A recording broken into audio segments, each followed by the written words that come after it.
Oke, assalamualaikum warahmatullahi wabarakatuh. Perkenalkan, nama saya Muhammad Bentang Menggaran dari kelas A3BK 2022. Pada kesempatan kali ini saya akan membawakan materi mengenai konsep dasar gaya belajar. Untuk materi saya yaitu mengenai pengertian belajar. Pengertian gaya belajar. Gaya belajar adalah pendekatan individu terhadap pembelajaran yang mencakup preferensi cara seseorang memproses informasi, memahami dan mengingat materi belajar. Gaya belajar dapat berbeda-beda antar individu dan memenuhi efektivitas pembelajaran mereka.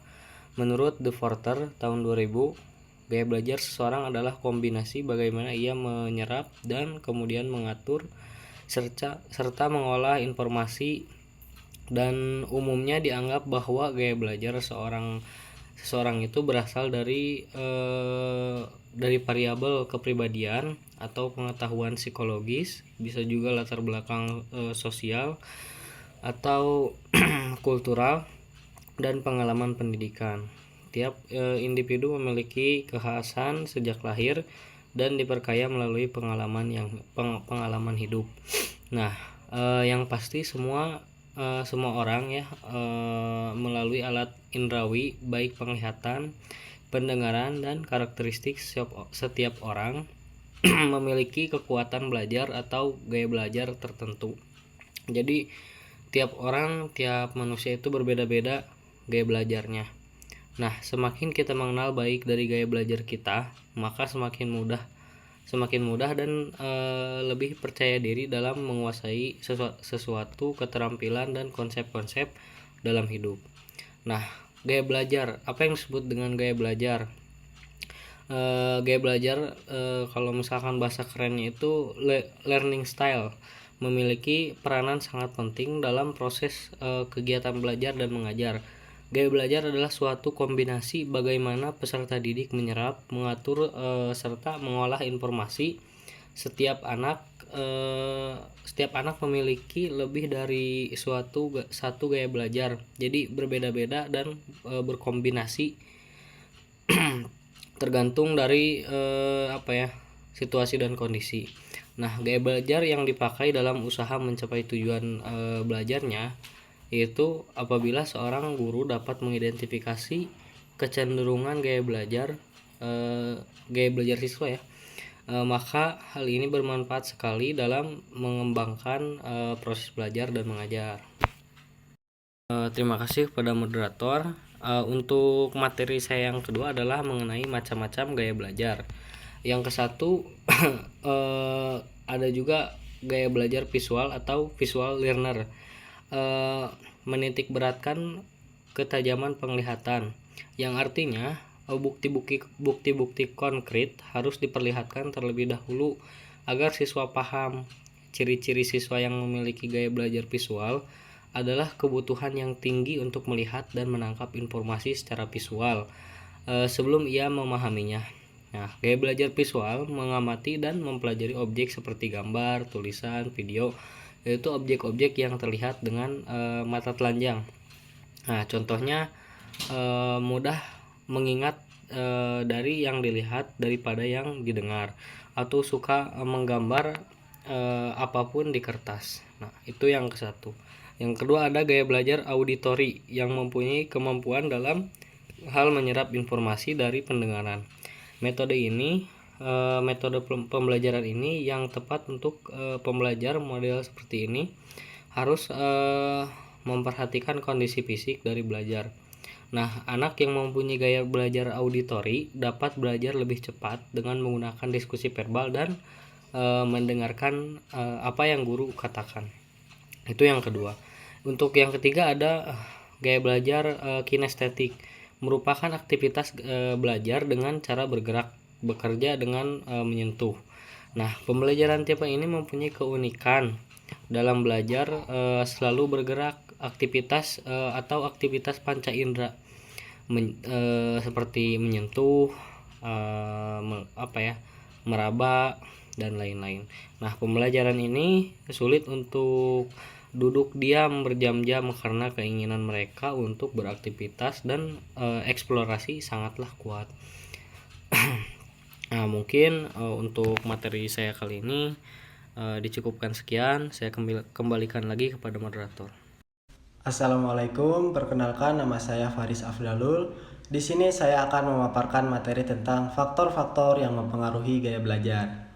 Faktor-faktor yang mempengaruhi gaya belajar, untuk yang pertama ada faktor kepribadian.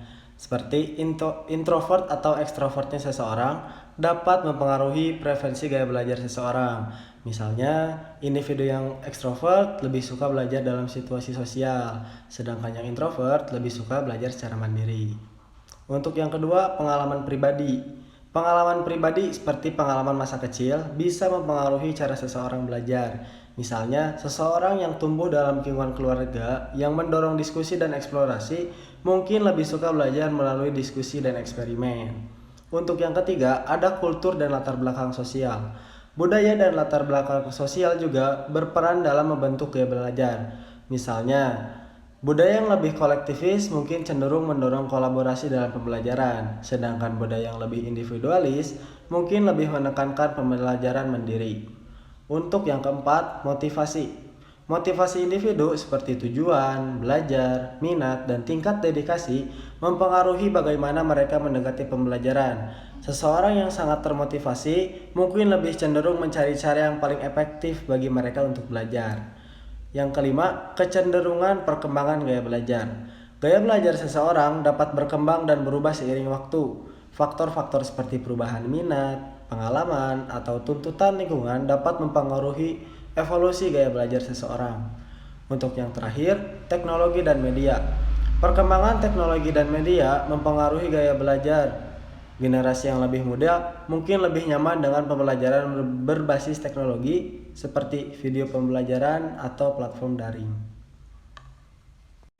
Baik, untuk materi selanjutnya yaitu penerapan gaya belajar. Di sini saya memaparkan beberapa cara menerapkan gaya belajar kepada siswa atau individu.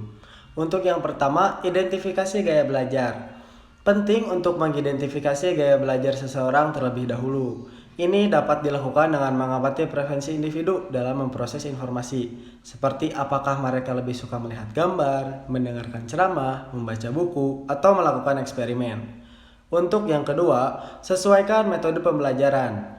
Setelah mengidentifikasi gaya belajar individu, kita dapat menyesuaikan metode pembelajaran untuk memenuhi preferensi tersebut.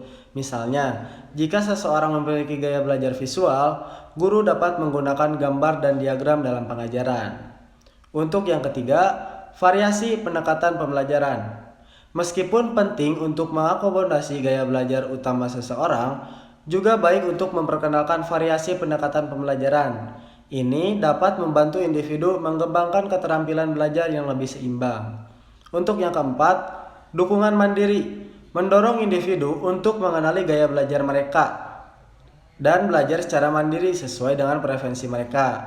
Ini membantu mereka menjadi pembelajar yang lebih efektif.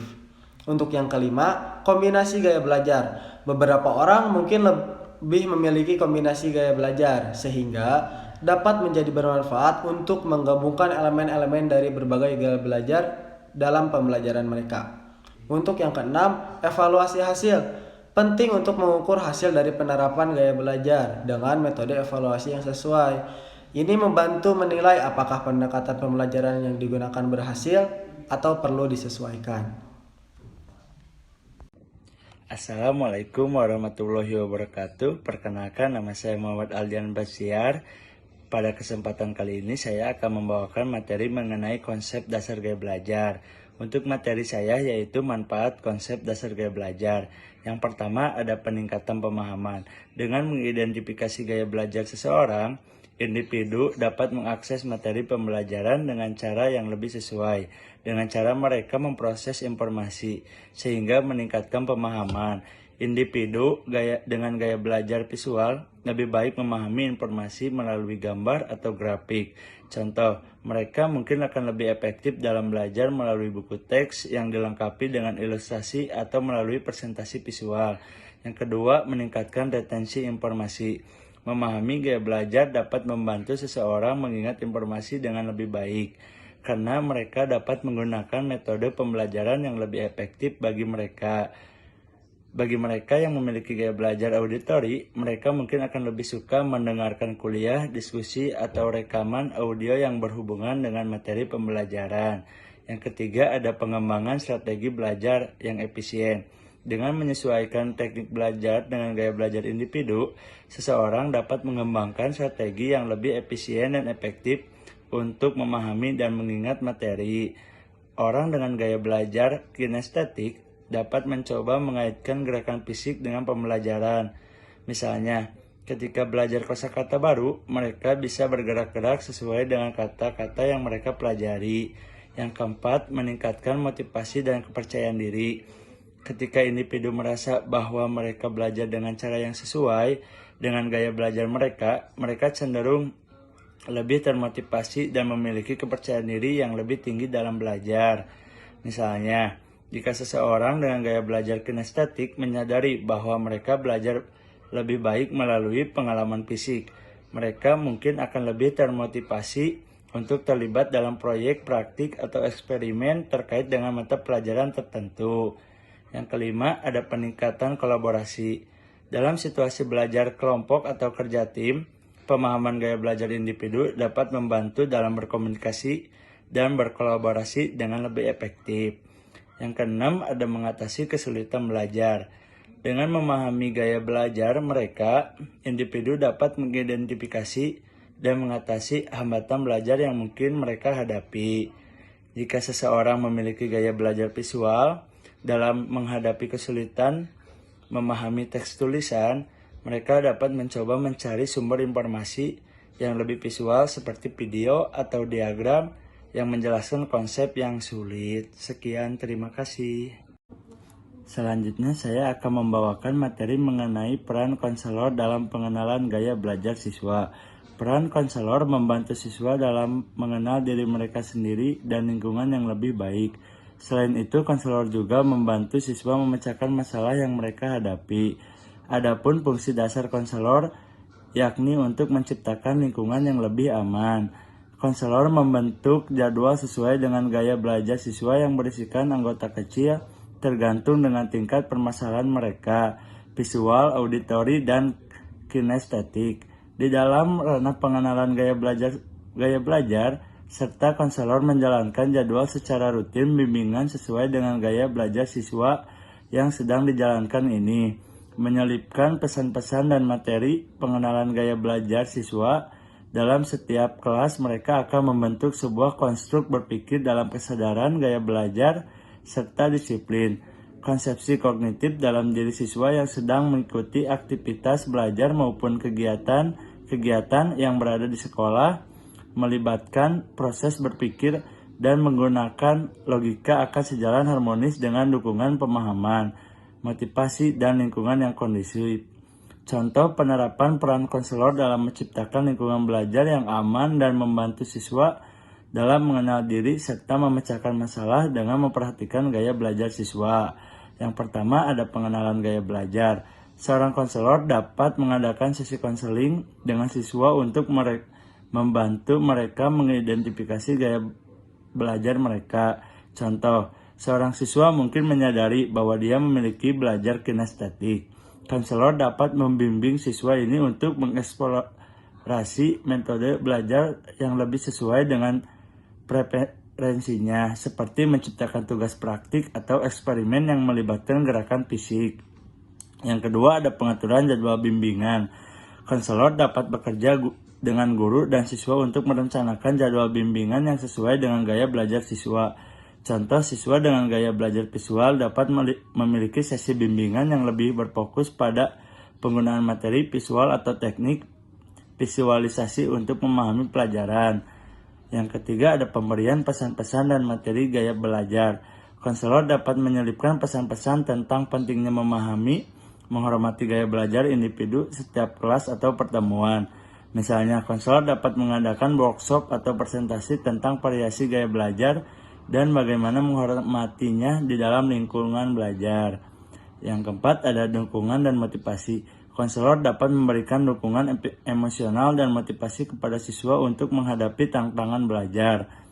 Contohnya, jika seorang siswa mengalami kesulitan dalam memahami materi tertentu, Konselor dapat memberikan dorongan positif dan strategi untuk mengatasi hambatan tersebut. Yang kelima, ada mengatasi permasalahan. Konselor juga dapat membantu siswa dalam mengatasi masalah pribadi atau antar siswa yang mungkin memengaruhi lingkungan belajar mereka. Misalnya, jika seorang siswa mengalami konflik dengan sesama siswa, konselor dapat memberikan panduan dan strategi untuk mengatasi konflik ini sehingga siswa dapat fokus pada pembelajaran. Dengan peran konselor yang aktif dalam menciptakan lingkungan belajar yang aman, membantu siswa mengenal diri dan memahami gaya belajar mereka, siswa dapat merasa lebih nyaman, termotivasi, dan siap mengatasi tantangan belajar dengan lebih baik. Sekian, terima kasih.